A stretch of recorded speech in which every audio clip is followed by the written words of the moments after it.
Something is awakening inside of Black women, a quiet but undeniable knowing that we're meant for more than survival, more than sacrifice, more than endurance, more than carrying everyone else's expectations while putting our own dreams on hold. A realization that the life we've been taught to accept may not be the life we're meant to live, and that there may be more freedom, more peace, more joy, and more possibility available to us than we've ever imagined. Because once you realize you have options, everything changes.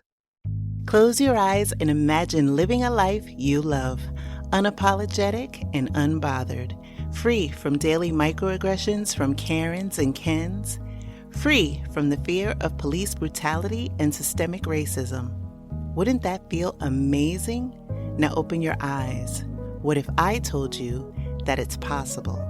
Hear inspiring stories and get the actual blueprints from brothers and sisters of the diaspora who are living out their wildest dreams abroad. You've heard the term, now be inspired by the movement. I'm Krishan Wright, and this is Blaxit Global. Y'all, I am so excited for this episode of the Blaxit Global podcast. It is a reunion of sorts. I saw my next guest in person in Firenze, Italy, and she is here joining us now, telling us about her fabulous life and journey there. I am so thrilled to reconnect with Shirley Johnson. Welcome to the podcast, Shirley. Thank you, Krishan. Thank you so much for asking me. I love your program, so thank you. Oh, thank you. Oh my gosh, it feels like an eternity since the last time I saw you.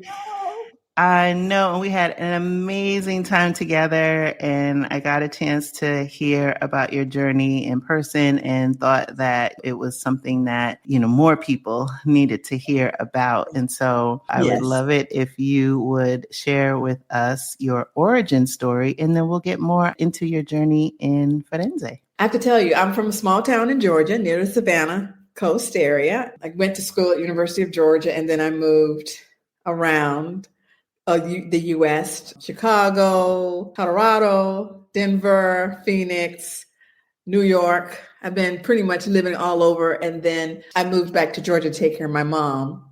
And then I was blessed to be with her for 2 years before she passed at 92. So after that, I was looking for something different. And I was going through a very challenging marriage that now I'm divorced, happily divorced. We're both on good terms, but we have our own lives now. I basically didn't know where I wanted to live, and I knew I didn't want to live in the U.S., and I knew there was something else special for me. So I just started praying and thinking about where exactly I want to live. And Italy popped up in my mind. I knew that I didn't want to stay in the U.S., not because I don't love the U.S., but because I needed something different. And I think I've seen so many episodes of Under the Tuscan Sun. I was like, you know what? That's an option. And my brother lived in Aviano, Italy 30 years ago. So when I was in high school, he came back and he told me so much about his experience, as well as his wife and 2 kids. And I'm like, why not Italy? So I decided to come here, sight unseen. I just jumped in, never been here at all. And here I am in Firenze, Italy, with my now 17-year-old son. He'll be 17 years tomorrow. 17 already. Oh my gosh. 17, wow. Yes. Yeah. So he's been here 4 years, and it was an adjustment, but I think he's liking it. I mean, I think he likes it so much. He usually goes back to the States during the summer to visit his father, but he said, I think I want us to stay here for the summer. So I'm like, wow. Maybe he likes it. So I'm excited. Yeah, I'm excited and, definitely want to get more into it. I love that, you did this move with your son and that you did it sight unseen. Oh my gosh, right? Like Italy, they speak Italian. And so I took 1 month of Italian lessons, and all I knew was, buongiorno, grazie, and simple words, but I just came sight unseen. Oh my gosh, it's so courageous. And I love it because, with you, you were one of the early members of the Blaxit Global Facebook group. Yes. You've been on this journey for quite some time. Like you said, you've been in Firenze now 4 years. When you made that decision to move, you talked about, wanting something more. Did you know exactly what it was that you were missing or longing?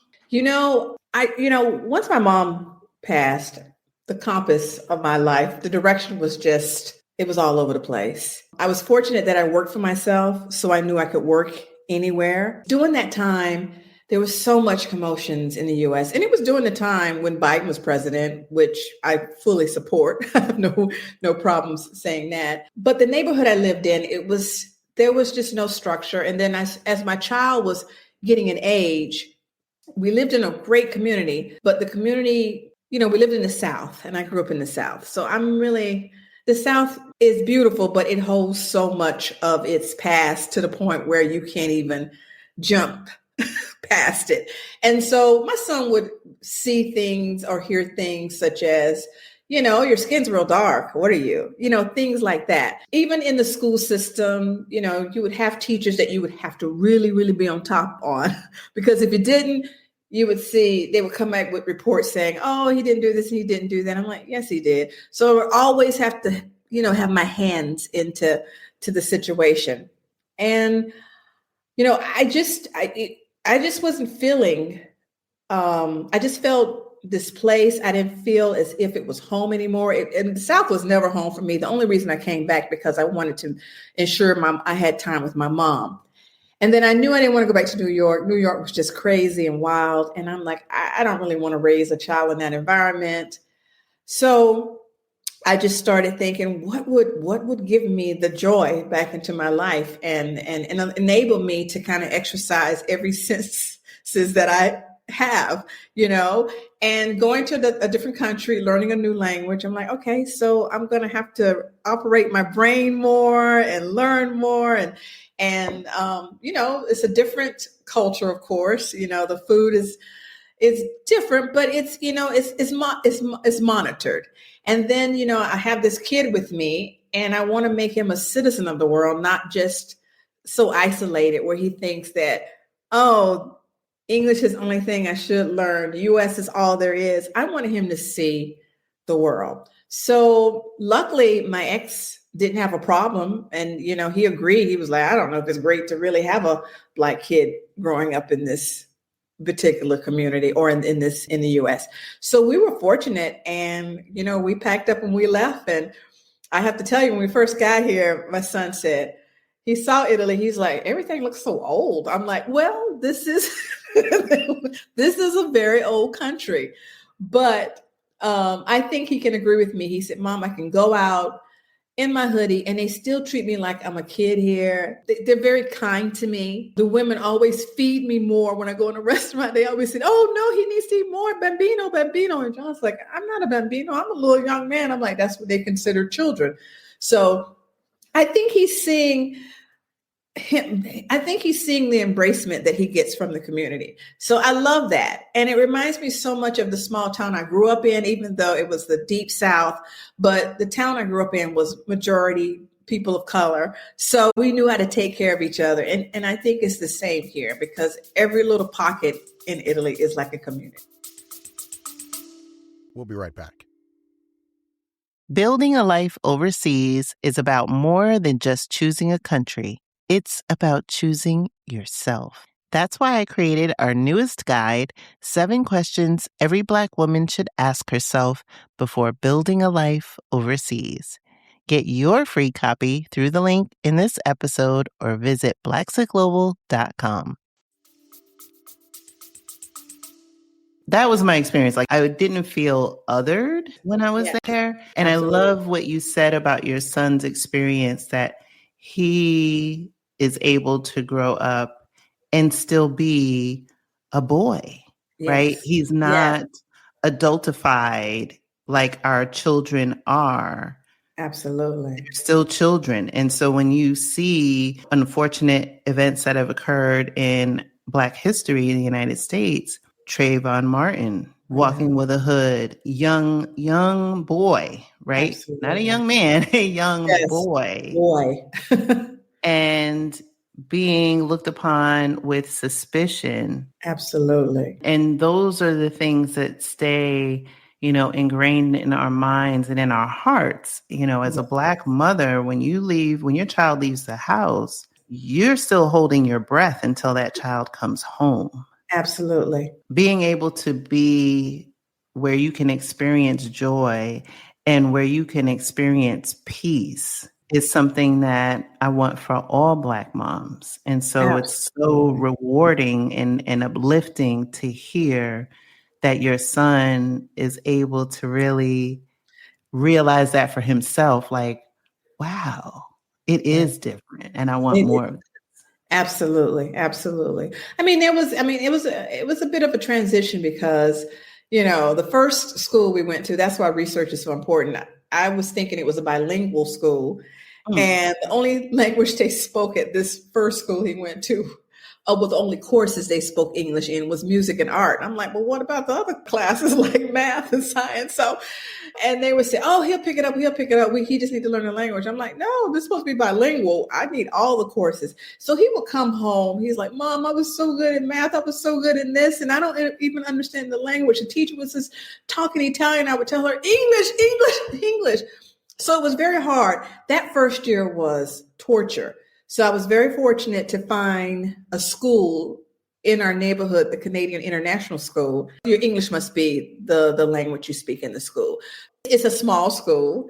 And I think my son has looked at so many Disney shows that he thinks that, oh, I thought we were supposed to have lockers and da da da. When I was in middle school, I had all this, and it's so small, and. But I said, but John, the thing is, you have that opportunity to have that one-on-one with your teacher, and you have such a great experience. I mean, the day they could go out to a museum, they take them to Siena, they take them to different places. They have class trips to Scotland or Paris, so you're getting an education that you wouldn't even dream of in the States. So when he first got here, he was like, oh, I'm so miserable. And so it takes a while. And he still sometimes complains. He said, I'm the only Black in the whole school. And I'm like, you know what? That's okay. You come from a large family. You got nothing but cousins. And I'm Black. So we're in this together. But as I've been here longer, I have noticed more people of color are coming. And the thing is, it was just a very unusual premise for me, because coming from America, when you check the box off, they want to know the color. And so when I first got here, they asked nationality. I'm Black. They're like, no, where are you from? America? Oh, America. And that's it. Don't get me wrong. I have experienced racism, not from people who live here, but from actually people from the US who are white. So you're like, what is going on here? But otherwise, I have not had any negative issue here. And he hasn't either. So I think we're doing good so far, so good. Yeah, So that's a blessing. And it it's is a funny when blessing. I think about some of the interactions I've had abroad, it has never been with locals Yeah. saying anything untoward towards me. It has been other foreigners Yes. Yes. who may look a certain way or act a certain way. It's never Yes. been locals. That's one of the things that I think people, unfortunately, they'll have an experience in a country and attribute it, sometimes incorrectly, to the people that live there, and not realizing that the person who you might have had an interaction with doesn't even live there themselves. So that has been the experience. And I think the reason why I chose Firenze, well, actually, I was on the Facebook site and I had put out queries. Where's the best place to go or live if you're going to Italy? And people mentioned Florence. I'm glad I did, because there's so many expats, people from other countries that speak English. And Firenze now is getting a lot of English. Pretty much everyone are speaking English. You do have the transactional bureaucracy where you have to speak Italian, and that's fine. I'm learning. It was intimidating at first, but I'm learning, so I'm able to communicate. And I needed to have the same amenities that I had in the States. Like, okay, I need my cable, I need internet that works fast. I need to be able to go to the movies because my son liked the Avengers. So I was able to make a mental list or even a written list of all the things I needed in order to not feel homesick. And I picked correctly. So, I love it here. I definitely love Firenze. I think I probably want to move a little bit further out away from the tourists because now it's becoming too touristic. But otherwise, my family, every time I talk to them every Sunday, they like, I've never seen you happier.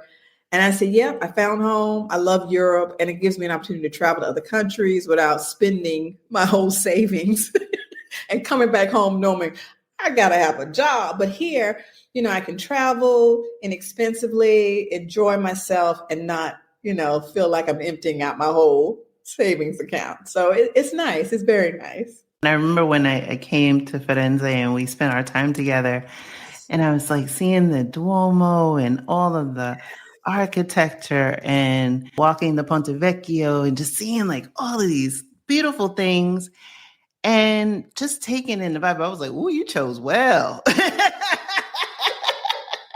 Well, I have to get to Portugal. I definitely have to get to Portugal. I hear the same thing. And I definitely want to eat all those fish dishes. So I am like down. Yes, you have to come. You have to come. Take me through like a day in the life for you in Firenze.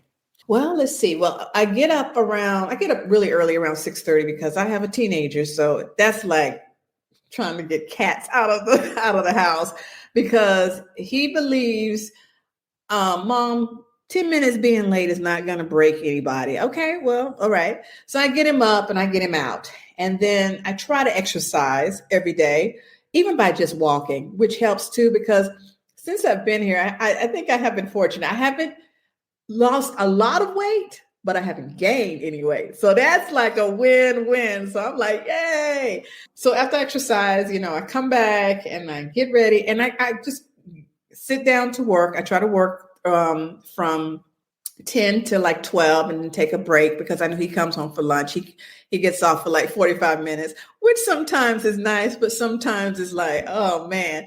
But it's great because, I'm getting to see him grow up. So even though life goes so fast, it's faster in the US. Here is a little slower because I can actually see him grow up to be the man that he's becoming. So after lunch, I get back online and I do some client calls, send out some emails, send out proposals, try to generate some more work. And then I start preparing dinner and I try to get out because the ritual here is after dinner, everyone goes out and walk in the evenings.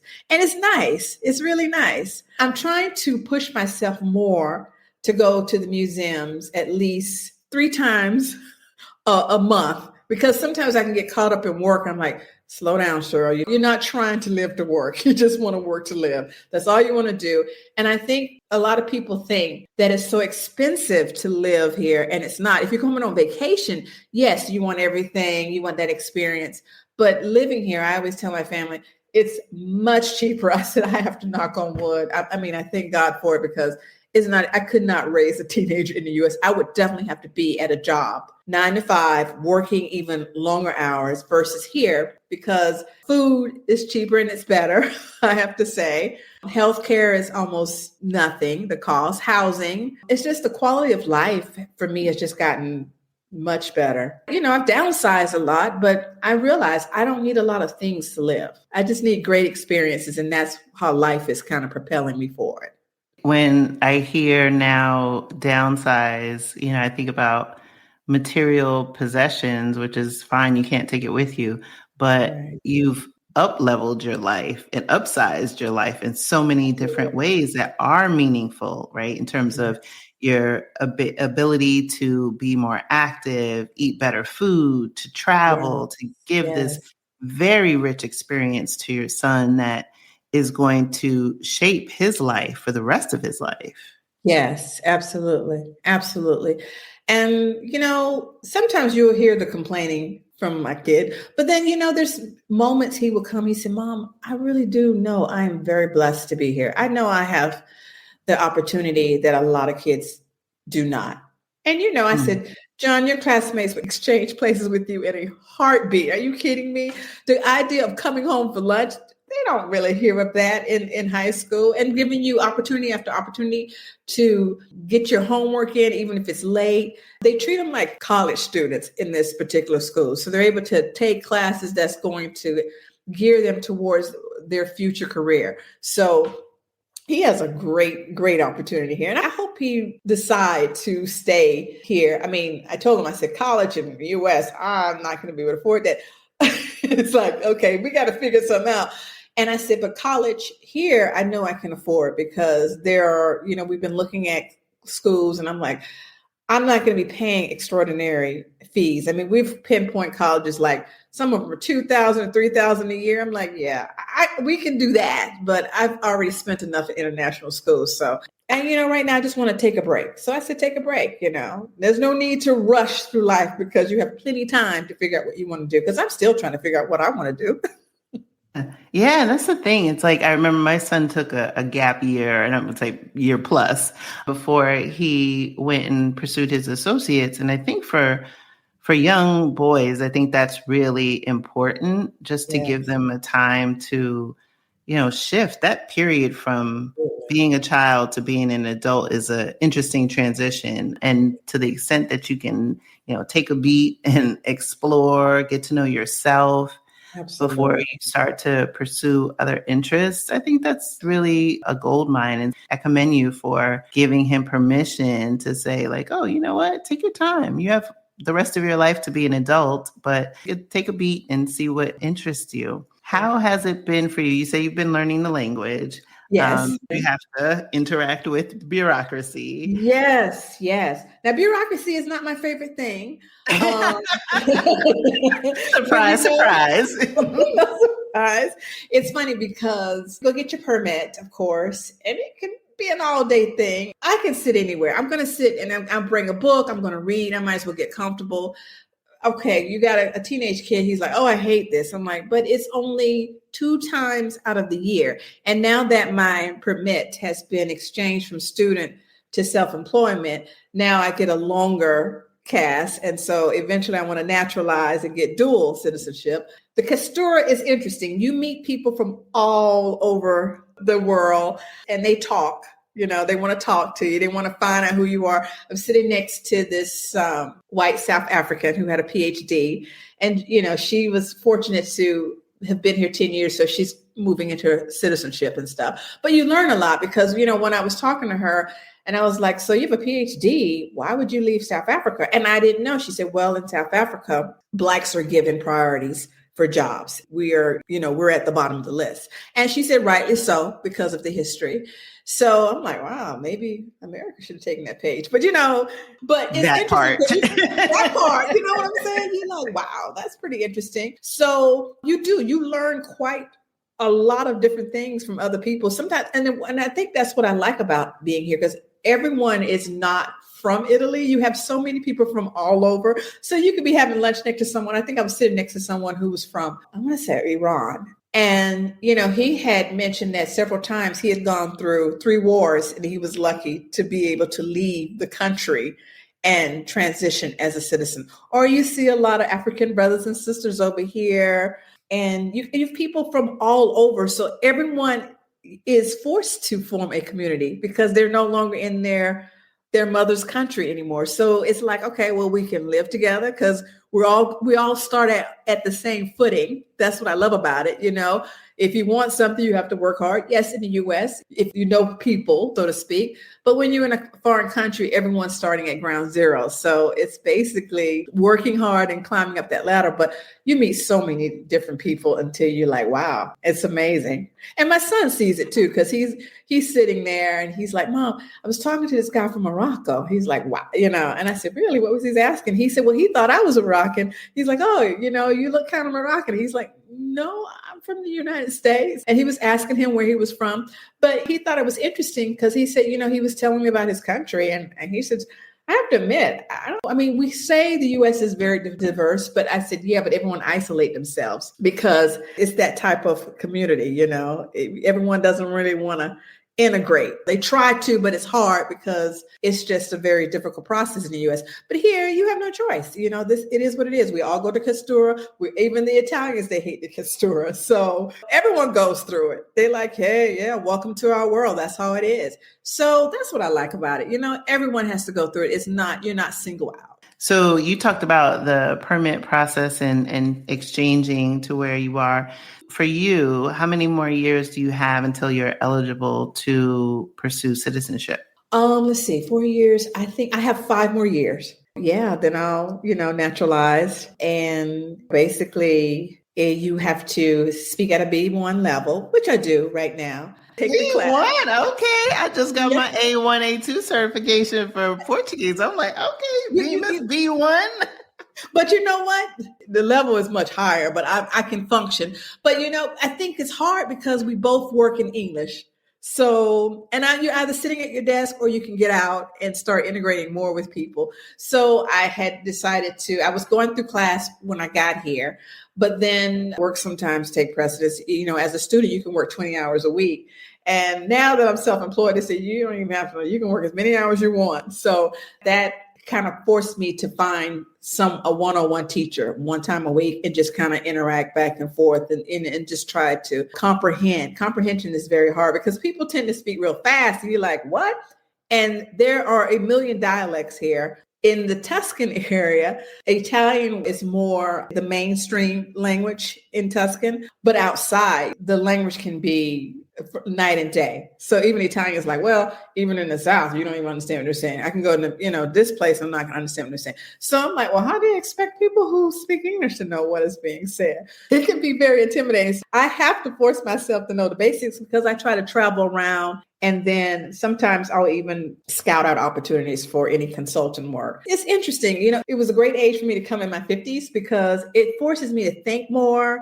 And I don't think I would have wanted to come here in my 20s and 30s because I think you really have to be at a mature state of mind. You have to be able to know how to think and logicalize. And I think that comes with age and wisdom. And I see, a lot of people who probably came over here in their 20s and 30s and they may have married in a culture they wasn't very familiar with. And when they're trying to get out of that marriage, it can be even more extreme versus in the US because you don't speak the language that well. You don't know the laws.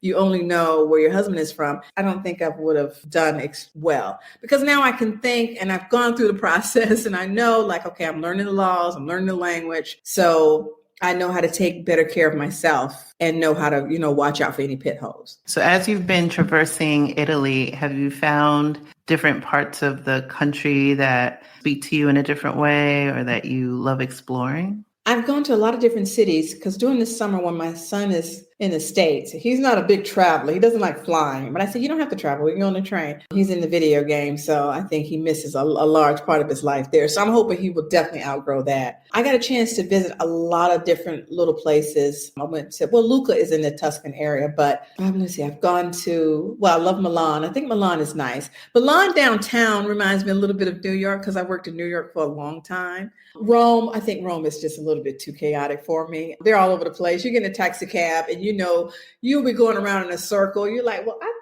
we just passed the place? Not yet. And you come Those taxis are like, gotcha.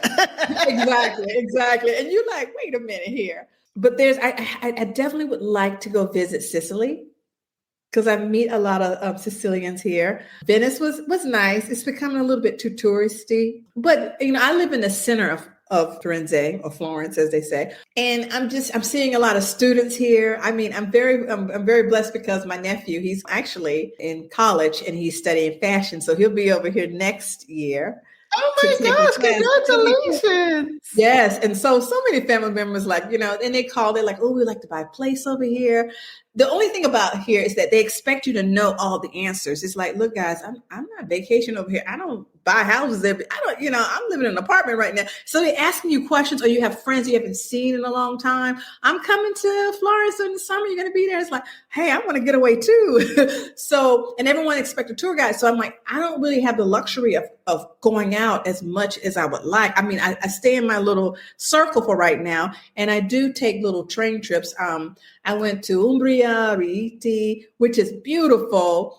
And I have to tell you, everyone is kind. I mean, the smaller the towns, no one really speaks in English. So you kind of like, all right, this is going to be fun. But if you smile and be kind and you have Google Translate, you're not going to have a problem, because even if it's funny, because even when I converse with people who speak Italian, they're like, at least you're trying. And even they'll say, my English is bad, I do apologize. And I always say, well, why are you apologizing? You're in Italy, you're supposed to speak Italian. It's just the kindness. They let you know it's okay. We understand English is very hard. And a lot of people want to learn English over here. So sometimes I do the exchange. I'll speak Italian and you speak English to me, so that we can kind of just get in the conversation and just exercise our minds and lips. But I mean, I definitely want to go out and see more places in Italy. I'm so excited, and I love the other countries too. I've been to France and Barcelona, but I got to come to Portugal. That is one of, my brother keeps saying, "What you waiting for?" I said, "I'm not coming to Italy unless you take me first to Portugal." So he definitely has been talking about Portugal since I left America. So I'm definitely going to come. That's going to be one of the places on my list. Wow. Well, I'm looking forward to it for sure. Absolutely. Yeah. So as we start to close, what do you see for yourself and your son over, I would say, in the near term? Let's put it that way. Well, I told him, complete high school. I know you're not crazy about school, but get through the schooling. I would love for him to, build a life here. I think he could do it. I think even we could create a business opportunity for him. He's into basketball, and he was able to play on some teams here. And I said, when he goes back to the States, there's one place he absolutely loved, 360. And I said, why don't you create a 360 here for people to come and play basketball? There's so many opportunities. He's like, that's maybe a good idea. So he's been looking into that. I've been here, and this feels like home to me, Krishan. I don't think I'm going to be going back to the U.S. only to, and people ask me, I'm like, no, home is here. It took me a while to find that place of security, going out, knowing that, I can venture out and I don't have to spend a lot of money just to see history. So I know home is going to be here. I think I want to eventually buy a place that I own of my own, so to speak. I don't know exactly where. Not a large city, but not too small. I need to be near an airport, good medical health care. As you age, you want to be able to go to the doctor because, and shopping. I want to be able to walk out. I don't shop a lot, but I love cooking. So I'm learning how to make different foods. And at first it was hard. When you come here, you go in the grocery store, you're thinking, okay, I'm going to get these things. But then you're like, wait a minute, nothing is in English. So where's the salt? Where's the pepper? Where's the sugar? So you're sitting there like, oh man, I didn't even think about that. But now I go in, I know where everything is. Even if I hear somebody say, they'll say anytime you've seen this, I'm like, oh, drita al uno. So they'll go there, so to speak. So I would love to create a blog, chronicle experiences, just giving people information about not only how to just move here, but how to actually live here. I think that's a lesson that a lot of people really don't get. You'll come and you're like, okay, how is life going to be now? It's a different way of living. You have to be able to acclimate and adapt. And I think that's very, very important. And once you do that, if you can adapt, if you're adaptable, you're going to be able to live anywhere. And I think if you have a good attitude and you treat people the way you want to be treated, you're not going to go wrong. Because, I always told that there's no right way to do something wrong and there's no wrong way to do something right. So everything comes together no matter what. So I think I want to stay here. I definitely will stay here. So I think life is here. So, and just go back once in a blue moon to check on, family and friends in the US. But this is it. This is home for me. Wow. So for somebody who's listening to this conversation and they're divorced, they're in their 50s, approaching 50s, realizing that the U.S. is not for them, but they are not sure. Yes. They want to pursue this life, but, fear sets in. What would you say to them? What would you say to somebody in that predicament? If you're taking that step to get out of a situation that you're not happy in, that's huge. That's courageous. You got to give yourself a pat on the back. Then you got to figure out, okay, how do I start this new chapter? It's not starting over because you got so much wisdom anyway. So you can use the tools that you already accumulated during the time, that you were transitioning. I think that if you want, you can change wherever you are. You can always move wherever you are. And I think that's the beauty of being free, not only being free in your mind, but being free just basically physically. Do the research, find out what you're going to need in order to enjoy your life. Make a list of all the things. Get a passport. Even if you don't want to move somewhere, at least get a passport and go see what else there is in this great world. Because my thinking was God created the whole entire world. He just didn't create the US. So I'm pretty sure he wants me to see the beauty that he created. And I think the more you see this beauty, you'll realize you're beautiful within yourself too. And there's so much that you can have. I know people get a little bit intimidated because when I go on site, you hear people like, well, what kind of job I'm going to do? There's so many opportunities. I'm like, sometimes I'm sitting here and I'm seeing people doing every little thing for themselves. Either they're doing social media or they're doing contract work. There's so many opportunities. Don't worry about the money because you're going to make the money. Don't follow the money. Follow the peace. That's what you want. You want a peace of mind. Because I don't think when people take their last breath, they're not thinking about how much money they have because they can't spend it. But I do think that people think about the experiences and the joy they made here before they enter into that next chapter. So I would say, don't say no, don't close the door. And I know you think, I'm going to be leaving my family, but you're not, because I talk to my family all the time. I talk to them more now than I did when I lived in the US. And I know if I want to go home, I can just jump on the plane and go see them, or they could do something else and we get to Joy Italy together. So don't let things or someone hold you back if you feel like you need to branch out and see what else there is, because no matter where you are, if you got God with you, you're going to find home. I think that's important to note, first of all. But get that passport, get your passport so that you can see that there is a big world. And you don't need to read it in a book. You can actually go and see how things come to life. Write your own book. The world is waiting for you. I love it. That's right. It's a perfect way to end this beautiful conversation. Shirley, it has been an absolute pleasure catching up with you. Please come back to Firenze. I'm definitely coming. Restaurant that we can go to. Yes, I mean, you have some wonderful recos. I already know I'm going back to the hotel I stayed at the last time. Yes. I'm going to prioritize coming back to Italy because Please I had do. a blast and it was so great spending time with you. I Same love that your here. life is blossoming in such a beautiful way. Thank you. And I want to thank Blaxit, because if I hadn't have gone on Facebook, I didn't know what was, I had no idea. All I did was type in moving to another country. And then all of a sudden, everything will pop up. I'm like, oh, wait, Black folks leaving US? Wait, what's going on? And it was like there was a passport for me to find my home. So I want to thank you. I want to thank you so much. So, because keep doing what you're doing, because what you're doing is very valuable. And I think you're giving people an opportunity to not only dream, but to actually move forward. Black folks been everywhere. We just stopped when we got to the US because it's a distraction. But we have to know we've been everywhere. Asia, Africa, we have touched the world in so many different ways. And we will still continue to do that. So this is just the beginning. So thank you so much. Thank you so much, Kashar. Thank you. God bless.